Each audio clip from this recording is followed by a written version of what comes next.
guests in the person of Mr. Julieto Joy Fernandez, the Assistant School Division Superintendent, Officer in Charge, Office of the Assistant School Division Superintendent. So we are glad that he is with us this morning. So you have heard from our OIC of the district in the person of Mr. Ronald Fernandez Abaa, and as well as Mrs. Cristina Cruz Santos. They deliver us what we have picked up during the launching of the division and orientation, a numbered memorandum dated November 22, 2013, and it was released November 26, 2013.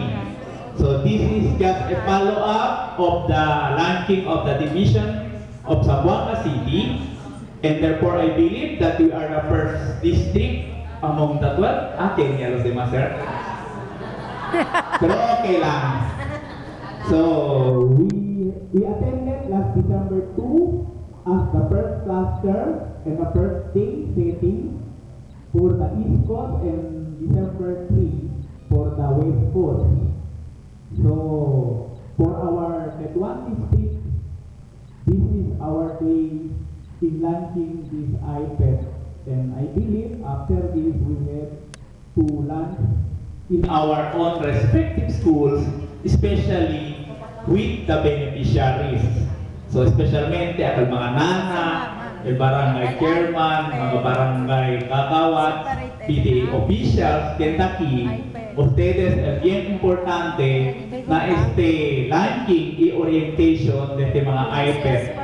So mga teacher, el implementer lang, kaya kini man kita mga basehan. We have the basic, as you have heard from Dr. Abaa and Ma'am Santos, that our basis is Debit Order number 62, Series 2011. So you have heard during the presentation of Sir Ronald about the content of the memorandum as well as the history.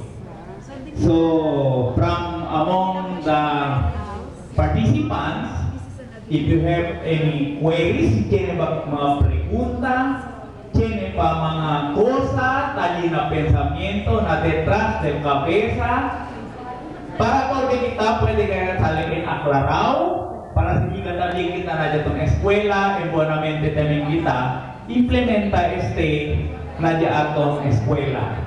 So siguro el tiempo y momento para cosas de ustedes, mga pregunta, pwede kita aclarar. Favor una, identificar ustedes nombre, cosa lugar, cosa escuela, y directa, you address your problem to whom you would like to answer your problem. Okay? Tamire, tiene uno kita sa mano. Since uno naman kita tiene mga microphone, siguro pidili na contigo man paso para ti adelante. Atos gali. O tanya uno kung Ma'am Arlene Halon, uno tayo aktiba kinatetuan district, el boss lang din el capital. Ma'am. Yes, sir. Una ko sa kikiri ang Clara. Kunti ko kayo, sir. Ako rin ang puli.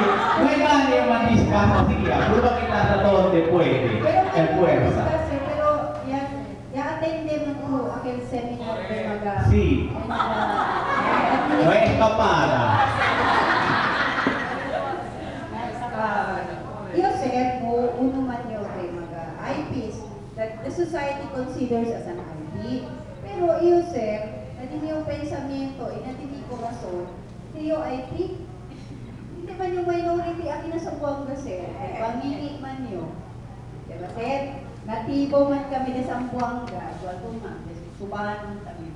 Pero din yung question, sir, earlier, it was discussed that the purpose of IPED is to mainstream the cultural minorities, the IPs, the indigenous people into the society.